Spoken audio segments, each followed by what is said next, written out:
Hello mga ka-DIY, so welcome back sa YouTube channel natin. So meron tayong ginagawa ngayon, isang LG LG na brand. Ang ano ito ay 42 inches at ito mga ka-DIY. So problema nito mga ka-DIY, sabi ng may-ari ay nagkakaroon ng problema sa screen. So saksak muna natin bagong lahat. Tayo muna natin isaksak para makita nyo kung anong naging problema. Sabi ng may-ari screen daw, ayun, nag-double. Tapos nagkaroon siya ng line dito banda itaas dito. So yan ang issue. Meron siyang line doon sa itaas banda. Yun ang nagkakaroon ng something na problema sa LCD, yan nagdo-double image. Nagpi-flicker, yan. Sumasayaw yung screen tapos biglang nagdo-normal. Tapos sasayaw naman yung screen. Pag ganito mga ka-DIY, ang problema nito ay nasa LCD na, yung pinaka-LCD natin ito, yung screen. Ito rin ang problema niyan. So ngayon ay susolusyonan natin kasi dapat ito ay palit na ng LCD. So gagawin natin ngayon ay i-repair lang muna natin o i-recover lang muna natin temporary. So kapag ganito ay dapat replacement dapat ito o palitan na dapat ito ng LCD kapag ganito. So yung gagawin nating paraan dito mga ka-DIY, either na tumagal, pwedeng hindi tumagal, pwedeng isang tumagal, pwedeng hindi naman tumagal. So basic lang naman ito gawin mga ka-DIY sa may mga experience. So sa walang experience at walang idea, so ngayon ay tuturo ko sa inyo step by step kung paano gawin yung ganito.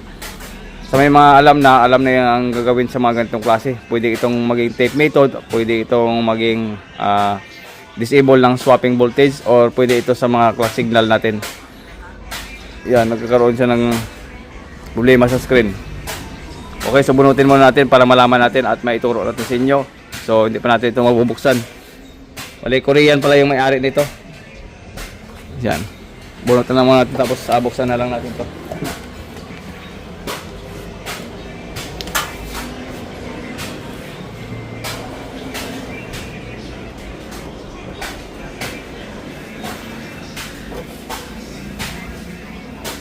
LG.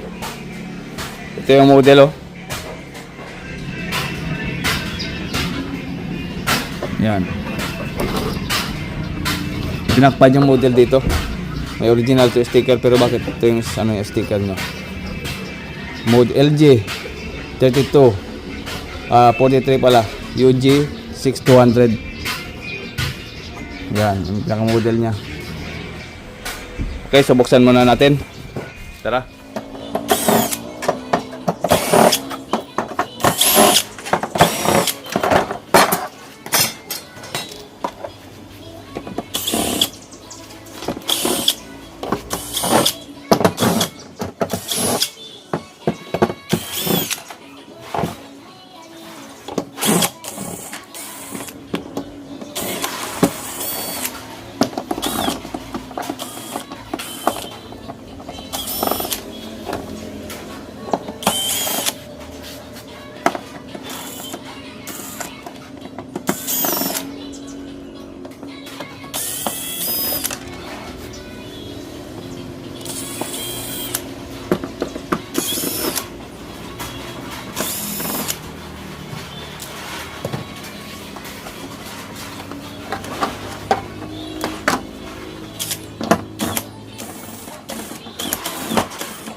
So yan mga ka-DIY, ito naman yung kanyang power supply section. Ito naman yung ating main board.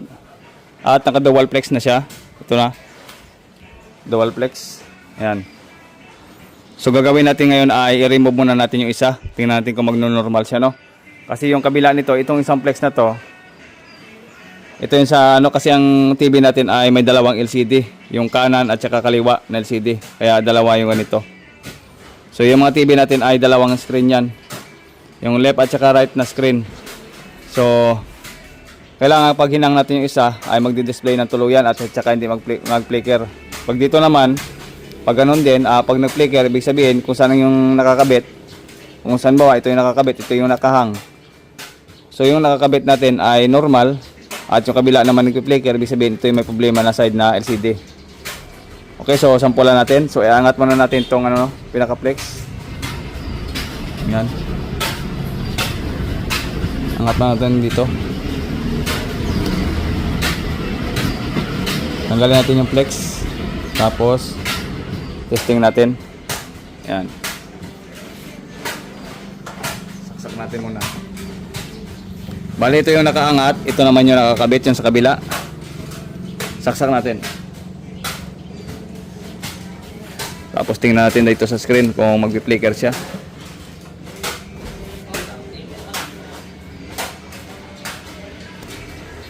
Ito yung resulta sa screen, bali ano.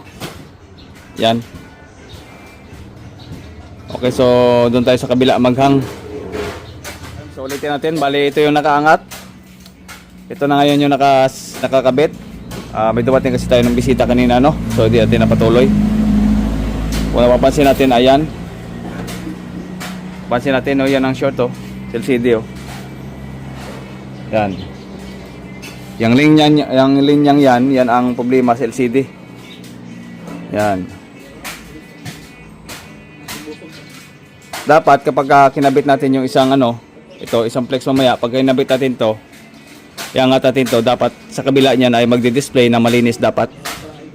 So may mga TV kasi na pwedeng mag-display ng kalahati pagka walang nakakabit yung isa. Kahit hindi nakakabit yung isa, pwede pa rin mag-display. Sa ibang TV kasi ay hindi magdi-display habang hindi nakakabit yung kabila. So yan ang short, oh. Yan ang linyang yan at saka medyo kumukurap. Yan ang short. Ito yung nakakabit natin. Ngayon iangat natin yan.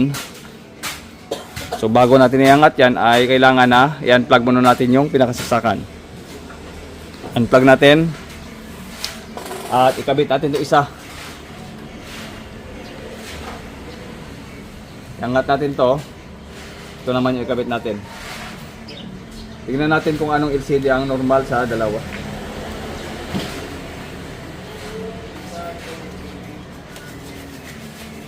Ngayon ay nakaangat na yan.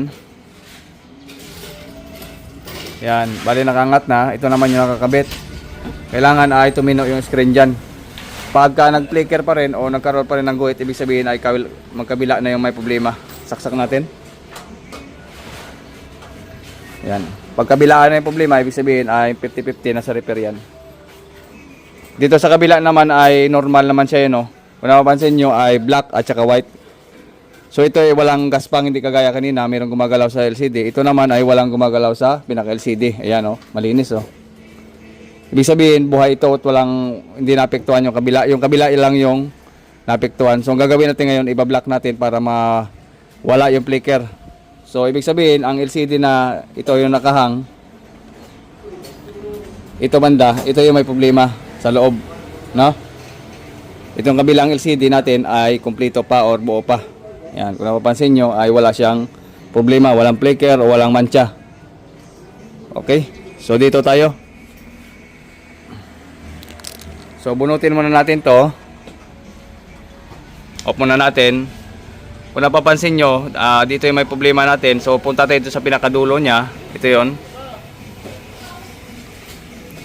Yan, bali ito yung ano, signal na dapat tanggalin. Yung resistor na yan, pwede nating ano, tanggalin yan isa-isa. Ito. Yan. Lahat yan. Yan, piraso ba yan? 2, 4, 6, 8, 10, 12, 13, 14, 15, 16 pieces. Ito. Yung itim na yan lahat, pwede nating i-remove yan. So gawin na, yan ay konektado dito sa ano, sa flex, papasok ito. Ito yan, yung lahat ng mga tuldok dyan. Lalagyan natin ng papel yan, itatrap natin. Itatrap natin to o i-close natin to para yung gumana lang ay yung kabilang LCD lang. Ito lang yung mapapagana dyan sa lahat. Bale itong LCD nito ay dead set na ito sa signal. Bale display na lang yung ano kailangan natin dito. Okay, yung gagawin natin ngayon ay lagyan natin ng ano, papel. Okay, tara. Ayan, pwede natin i-remove yun ng ano, soldering iron, pero ang gagawin natin ngayon, itatapal natin ng papel. Ayan, oh. Kung wala kayong soldering iron, pwede naman ito. Sukatin natin. Yan, okay. So ito yung makita natin, no. Yan. Bali, ganito yung pagsukat, no. Yan. Okay. Yan, may mga butas na yan, yan yung ano natin. Tatapalan. Yan, no. Yan, may mga butas na yan. Ito siya. Lahat yan ay i-disable na natin to. So ito yan, hanggang dito. Ito yung tapalan natin, punta ron. Okay, so gupitin natin to para mayroon tayo, may tapal na natin. Ayan, natin. Yan, sukat. Tapos ilalagay natin yung papel dyan para matabunan lang. Okay. So gagawin nyo ito mga ka-DIY, dapat ay naka-unplug. Naka-unplug yan, oh. Tapalan natin ang papel, tapos ganito. Yan, okay. Sana hindi tayo maka-copyright dahil mayroong music sa kabila. Hirap ipasok tong tanggalin natin to. Kasi tanggalin yan kanina. So tanggalin na lang natin. Ibalik na natin mamaya, no. Yan.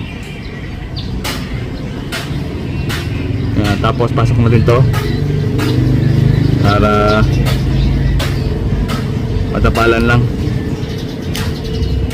Yan. Okay. Lagay natin to, pinaka-cover nya. Yan, okay. Tapos ilak na natin. Okay. Yan, subukan natin mga ka-DIY, titingnan natin kung magdi-display siya. Yan. Ito lang. Okay, bali saksak natin dito. Yan.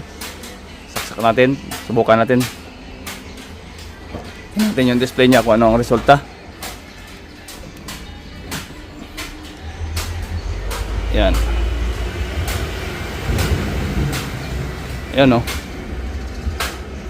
Yan, gumalaw pa ba? Tingnan natin kung gumalaw pa. Yan, oh. Linis, no? Yan, nag-display na. Hindi na gumalaw. Ibig sabihin mga ka-DIY ay perfect na yung LCD natin. Yan, oh. Ayos. Oh. Wala na. Ayos. Yan, o. Yan, okay. So yun lang gawin nyo mga ka-DIY, no. Try nyo yung method na ganun. Yan, so malinaw na siya. At wala nang flickering na nangyayari sa screen. Ayos, pwede naman to i-modify. Pwede naman tong tapalan.